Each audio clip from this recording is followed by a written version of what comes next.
I never thought much about Rachel, my boss's wife. To be honest, she always seemed a little distant, too polished for someone like me. I knew her mainly from the occasional corporate events and office meetings where she would sit quietly in the background, always a bit removed from the real business talk.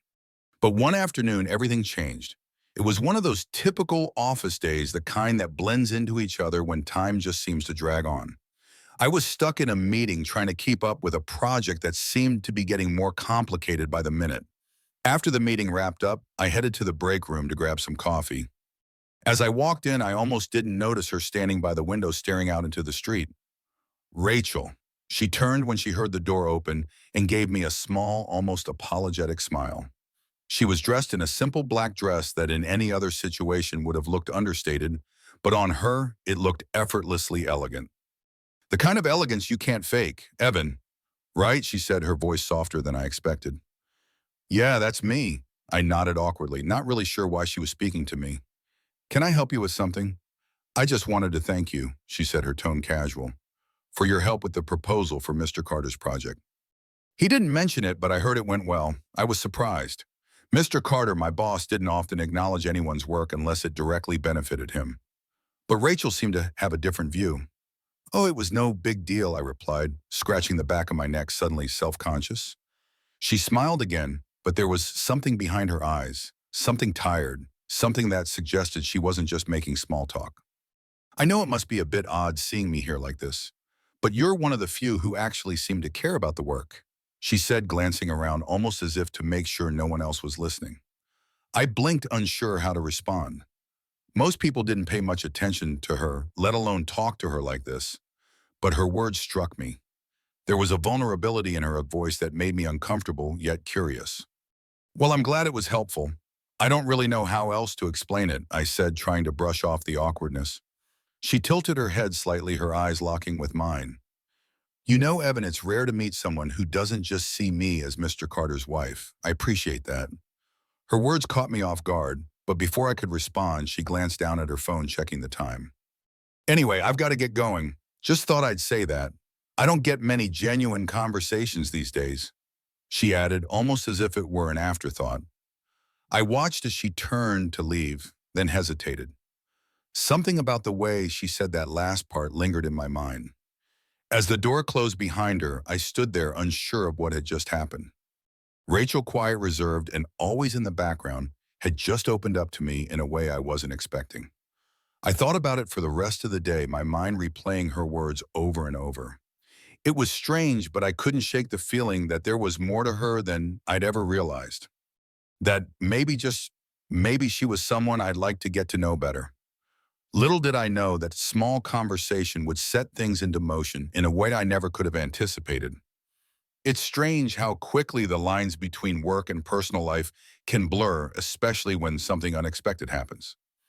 After that brief encounter in the break room with Rachel, I tried to push it out of my mind, but somehow the memory of her words lingered, and it wasn't long before I saw her again. It was the end of another long day at the office. Most of the team had left, and the building was starting to feel emptier, quieter. I was sitting at my desk finishing up some paperwork when I noticed a message pop up on my screen. It was a direct message, just one line of text from an unfamiliar number. Hey, Evan, I hope it's not too late. Can I talk to you? I'd really appreciate it. I stared at it for a moment, confused.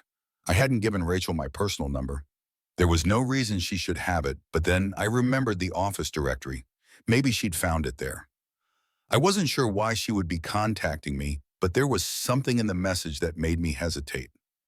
For a moment, I debated whether to respond. I knew how dangerous it could be getting involved with someone at work, especially someone like Rachel. She was married to Mr. Carter, my boss. That alone made everything complicated. But there was something raw about her, something that made me curious in ways I couldn't explain. I typed a quick reply. Sure, what's up? A minute later, another message popped up. Can I meet you somewhere? I just need to talk. It's important. I wasn't sure what was going on, but it felt serious. I didn't even think about it too much before responding. I'm in the office, but we can meet somewhere. Is it okay if we do it after hours? A few moments passed before her response came through. I'll be there in an hour. I'll text you when I'm close. I wasn't sure what to think. I still didn't fully understand why she wanted to talk or what she needed from me, but I couldn't ignore the pull I felt. Something beyond curiosity. There was a sense of urgency in her messages, and something about that made me nervous, but also oddly compelled. I grabbed my coat and left the office. I texted her to confirm the address of a nearby cafe, figuring it would be the safest place to meet. It wasn't crowded at that hour, and it had always been quiet enough for a private conversation. When I got there, I waited. It felt strange knowing she was coming here. Yet I had no idea what to expect. My mind raced with possibilities. What did she want to talk about? Was it just a casual chat? Or was there something more going on beneath the surface? About 20 minutes later, I saw her walking through the door. She looked different than I remembered. There was a quiet intensity about her tonight. She had her hair down and she was wearing a simple coat, but somehow it only made her seem more striking. I stood up as she approached the table and she smiled lightly as she sat down across from me. "Thanks for meeting me," she said, her voice low but steady. "I know this is weird, but I had to talk to someone." I nodded, unsure of what to say. She was the last person I'd expect to be sitting across from me, especially in a setting like this. But there was something about her vulnerability, that made me want to listen. "I just feel like everything's falling apart," she continued, her gaze dropping to the table. "You probably don't understand, but things with Carter, they haven't been good for a long time. And I'm stuck in this life that isn't mine." I didn't know what to say, so I just nodded, letting her talk. "I'm not looking for advice, Evan. I don't want anyone to tell me what I should do," she added quickly, glancing up at me. "But I needed to get this off my chest. I don't have anyone else." Her words hung in the air for a long moment. I didn't know how to respond. Part of me wanted to offer her reassurance, but I also knew this was a dangerous line to cross. She was married. She was my boss's wife. There was no good outcome if things went too far. But I couldn't deny the tension between us, the raw honesty in her voice. "I'm just so tired of pretending," she said, her voice barely above a whisper. "I need something real, Evan." That was when I realized something. This wasn't just a conversation anymore. There was something more at play here, something neither of us could ignore. I didn't say anything in response immediately. Instead, I just listened. Sometimes that's all you can do when someone is opening up in a way they never have before. But as she continued to talk about her frustration, her loneliness, and the suffocating life she felt trapped in, I couldn't help but feel drawn closer to her. It was then that I realized this wasn't just a casual chat. This was the beginning of something dangerous. And no matter how hard I tried to convince myself to stay distant, I knew I wasn't going to be able to stop myself. I couldn't explain it. As I sat there across from Rachel, listening to her pour out her heart, I felt like I was caught in a storm. I could see the vulnerability in her eyes, the way her hands trembled slightly as she sipped her coffee. The truth was, I didn't know what she wanted from me, but I couldn't deny the magnetic pull that was starting to form between us. "Do you ever feel like you're living someone else's life?" she asked quietly, her voice laced with frustration, "like you're just playing a part and not really living?" "Because that's how it feels for me every day." I nodded slowly, not quite sure how to respond. I wasn't married, didn't have a high-pressure job like she did, but I could understand what she was saying. Everyone feels like that at some point in their life, trapped, suffocated, wishing for something more. "I get it," I said, choosing my words carefully. "Life can be suffocating sometimes. We all have our moments when we question everything." She looked at me, her eyes searching mine for something, answers maybe, or just the reassurance that someone understood. "I don't know why I'm telling you this," she admitted, her voice almost breaking. "I've never talked about this with anyone. I can't talk to Carter. He's never really been there for me, not the way I need him to be." Her words hit me harder than I expected. I couldn't imagine being married to someone like Carter. He was powerful, confident, but not the kind of person who paid attention to the emotional needs of the people around him, especially not his wife. I wanted to say something comforting, to tell her that she deserved better, but I knew better than to overstep. We were walking on a fine line already. I was just her colleague, her husband's employee. There couldn't be anything more between us. But then she did something I wasn't expecting. She leaned in slightly, lowering her voice as if to make sure no one else could hear. "You're different, Evan," she said, her tone almost desperate. "You listen. You actually listen. I don't know why, but I feel safe with you. The words hit me like a wave. I had never really thought of myself as a great listener, but here she was telling me that I was the one person who had made her feel heard in so long. I swallowed, trying to suppress the emotions that were bubbling up. I wasn't equipped to deal with this. I had always kept things professional, kept boundaries. But now, sitting across from her, seeing the sadness and longing in her eyes, I felt like those boundaries were starting to slip away. I'm just, I don't know what to do with all this, she continued. I'm stuck. I don't want to be in this marriage anymore, but I can't just leave. It's not that simple. There was something raw in her voice, something that made me want to reach across the table and comfort her, to tell her that everything would be okay. But I stopped myself. This wasn't my place. I couldn't be the one to offer her a way out. And yet, as much as I tried to push those feelings away, I couldn't help but feel the connection between us growing stronger. She sat back in her chair, looking down at her hands, her expression distant. I know it sounds crazy, but I've been thinking about leaving for a while now. And I don't know why, but I feel like maybe you could be part of that. I don't know if I'm ready, but I needed to say it out loud. Her confession was like a bombshell. I stared at her, not sure how to react. Part of me wanted to reach out and tell her that she deserved better, that she deserved someone who could make her feel loved and wanted, but I knew I couldn't be that person for her. Not like this. I think you should take your time, I said, my voice steady despite the rush of emotions inside. It's a big decision, Rachel. You don't need to make it all at once. She smiled faintly, but it was a sad smile. I don't know if I have the time. I've been living this life for so long, and I don't know how much longer I can keep pretending. The conversation shifted after that, and we spent the next half hour talking about small things, work, the weather, nothing too personal, but the weight of what she had said still hung in the air between us. I didn't know what to make of it, but I knew one thing for sure. I couldn't forget the way she looked at me when she spoke, the way she seemed to be silently pleading for something, anything to change. As we said our goodbyes outside the cafe, I felt a chill run down my spine. I couldn't tell if it was the cool night air or the growing tension between us, but I knew things weren't going to be the same after tonight. I walked back to my apartment, that night my mind racing. This wasn't supposed to be happening. I wasn't supposed to be caught in the middle of this mess, drawn into the web of someone else's troubled marriage. But somehow I was. And now I couldn't shake the feeling that this was just the beginning. The days that followed were a blur. The conversation with Rachel stayed with me, haunting me even as I tried to focus on work. I had to admit I wasn't the same after that night. I couldn't stop thinking about her, the way she looked at me, the way she spoke, the vulnerability that poured out of her. Her words kept echoing in my head. Maybe you could be part of that. What did she mean by that? Was she hinting at something more? Or was she just desperate for someone to understand? I couldn't pretend anymore. The professional distance that had always kept me from crossing boundaries was slipping away. I had to remind myself that Rachel was married to Carter. He was my boss. Whatever feelings were developing between us, they could never be acted on. I knew it was dangerous. I knew it could ruin everything. Yet every time I saw her at the office, that tension, that pull grew stronger.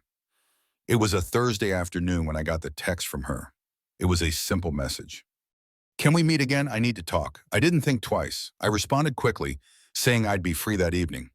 I still didn't know where this was going, but I felt like I had no choice. She had opened up to me, and now I couldn't shut her out. We agreed to meet at a different cafe this time, one that was quieter away from the office, where we could talk without the risk of being seen by anyone we knew. As I sat there waiting for her, I realized how strange it was that I was even in this situation. My boss's wife, someone I barely knew just a week ago, had become a fixture in my thoughts. I shouldn't have been this close to her emotionally or physically, but there was no turning back now. When Rachel walked in, she was alone. Her face was different today, more tired, more guarded. She seemed almost fragile, and for a moment I felt a pang of guilt. Was I part of the reason she was falling apart? Hey, she said softly, sitting down across from me. She gave me a small smile, but it didn't reach her eyes. Thanks for meeting me, I nodded. Of course. What's on your mind? She took a deep breath, looking down at her hands. I've been thinking a lot about what I said last time about leaving Carter and what it might mean for me, for us. My heart skipped a beat. I had hoped she wasn't serious, that maybe it was just a moment of weakness. But hearing her say it again made the gravity of the situation sink in. She was serious. This wasn't just idle talk. "I don't know what to do, Evan," she said, her voice trembling slightly. "I feel like I'm suffocating. I've tried to be the good wife, the good mother, but I'm not happy. And the worst part is I don't even know who I am anymore. I just go through the motions every day, pretending everything's fine." I couldn't help but feel for her. I had known for a while that she wasn't happy, that she was trapped in a life that wasn't fulfilling. But hearing her say it out loud made it more real. And the more she talked, the more I understood. She wasn't just unhappy with Carter. She was unhappy with herself, with the life she had built. And the more she spoke, the more I realized that she needed someone to help her find herself again. "I don't know what I can do for you, Rachel," I said quietly, "but you need to make your own decisions. You need to decide what's best for you." She looked up at me, her eyes filled with a mix of frustration and longing. "I don't want to be alone anymore. I don't want to feel like I'm living a lie, but at the same time, I don't know if I'm ready to leave him." Her words hung in the air, heavy with the weight of a decision she wasn't ready to make. I could see the conflict in her eyes. She didn't want to hurt Carter, but at the same time, she couldn't keep pretending to be something she wasn't. "I don't know what's going to happen, Evan," she continued, her voice barely above a whisper. "But I think I need you. I need someone who sees me for who I really am. Not just as Carter's wife or the woman I used to be. I don't know if I'm ready for more, but I don't want to feel alone anymore." I could feel the weight of her words, and it hit me harder than I expected. I wasn't prepared for this. I hadn't signed up for this kind of emotional intensity. But the truth was, I couldn't ignore the connection between us. It was undeniable. And as much as I wanted to push it away to tell her I couldn't help her, I knew I couldn't do that either. "I'm not sure what you want from me, Rachel," I said softly, my voice trembling with the tension that was building between us. "But I'll be here to listen, and if you need to talk, I'll listen." She reached across the table, her hand trembling slightly as she placed it on mine. I froze. Her touch sent a shock through me, and I immediately pulled back, my heart racing. "I don't know what comes next," she whispered, her voice filled with uncertainty. "But I know I can't keep living this way." I nodded, feeling the weight of her words settle into my chest. I had no idea what was coming next either, but I knew one thing for sure. I was in deeper than I had ever imagined, and I couldn't pull away now. It had been months since that night we had shared our first kiss, and every day since had been filled with tension and uncertainty. Rachel and I had kept our secret meeting in hidden corners, sharing stolen moments and pretending that nothing had changed. But it had. And now the weight of it all was unbearable. I knew she was ready. I could see it in her eyes every time we met.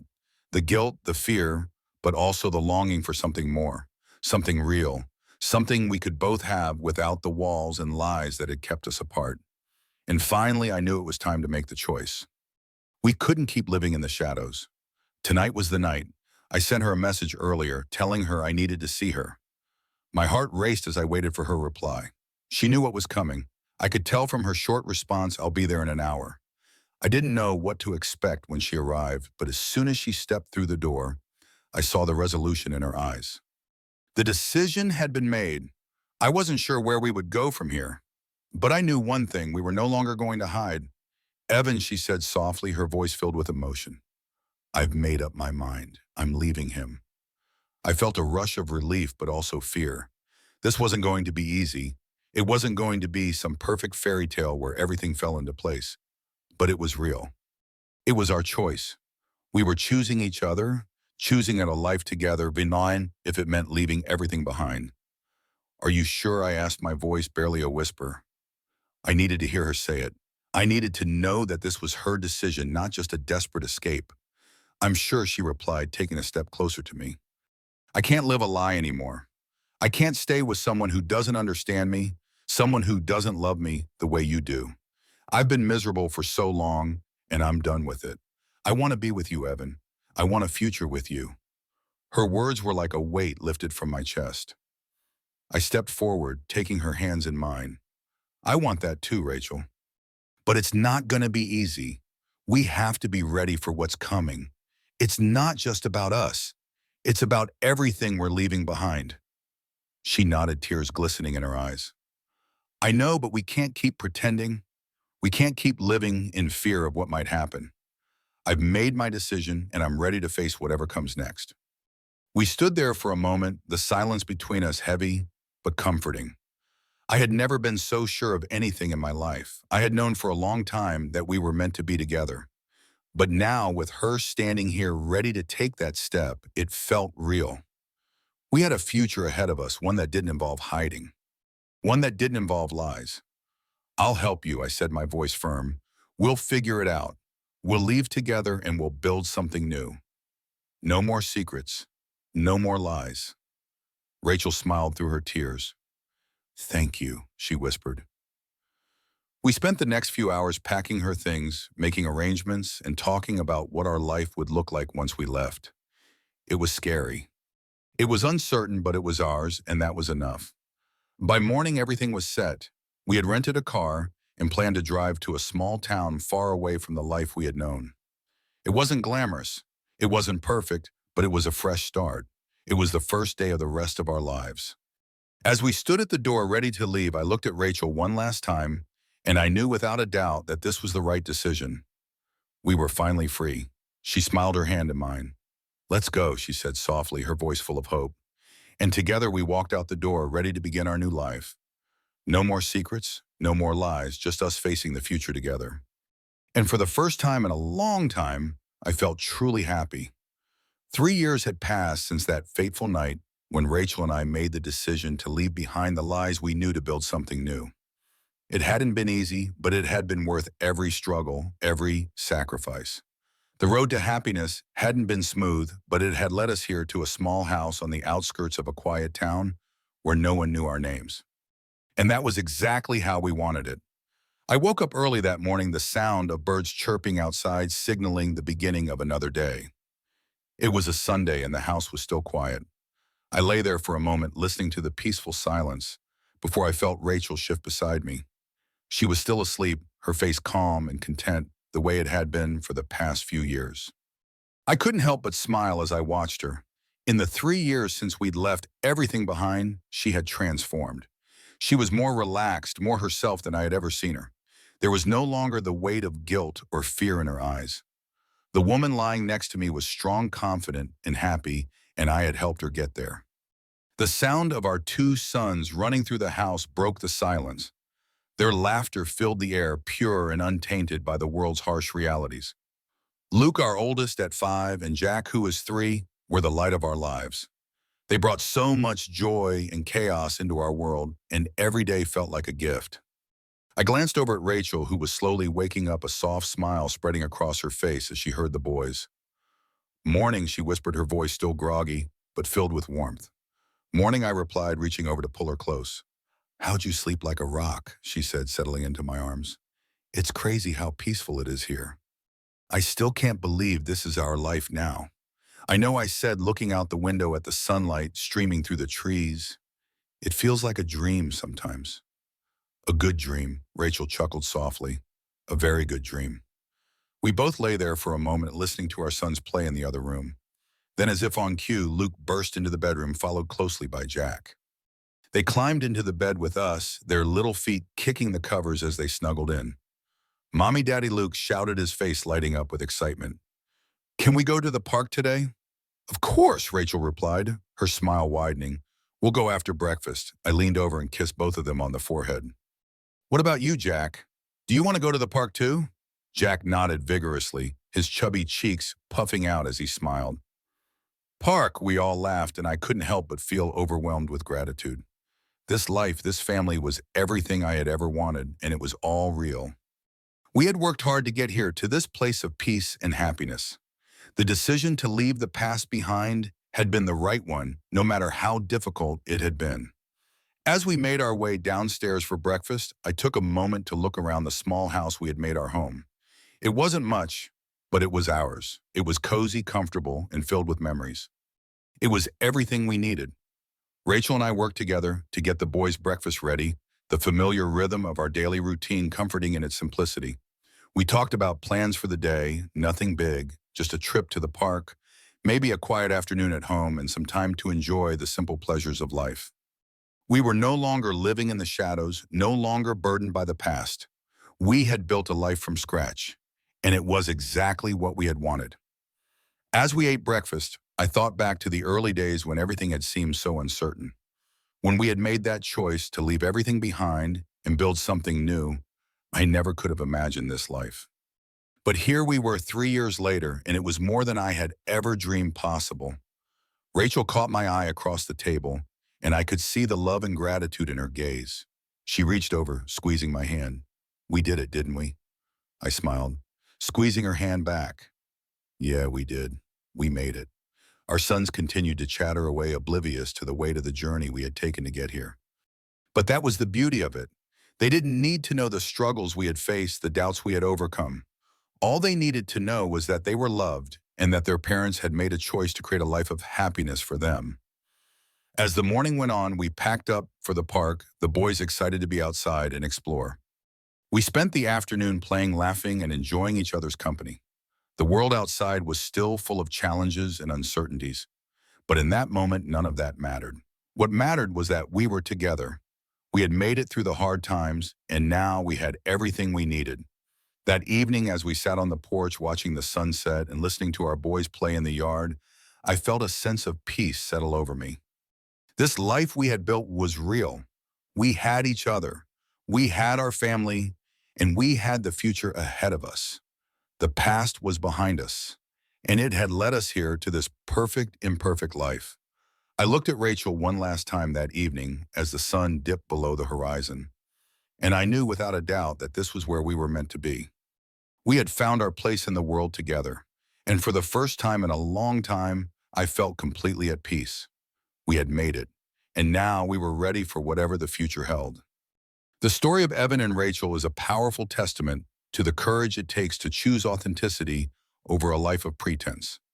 Rachel's journey from a suffocating marriage to a life filled with love and purpose teaches us that true happiness lies in embracing our truth, no matter how daunting the path. Her vulnerability in sharing her struggles with Evan and his willingness to listen without judgment remind us that sometimes the most profound connections are forged in moments of raw honesty. This story challenges us to confront the parts of our lives that feel inauthentic and to seek relationships that allow us to be fully seen. It's a call to prioritize our emotional well-being, even when it means leaving behind familiarity for the unknown.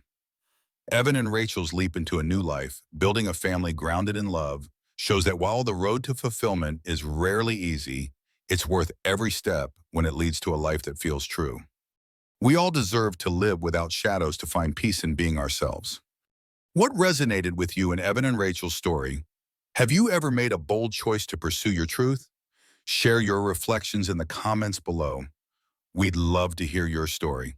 If this moved you, please like, subscribe, and hit the bell icon to join our community of heartfelt stories. Let's keep exploring life's deepest lessons together.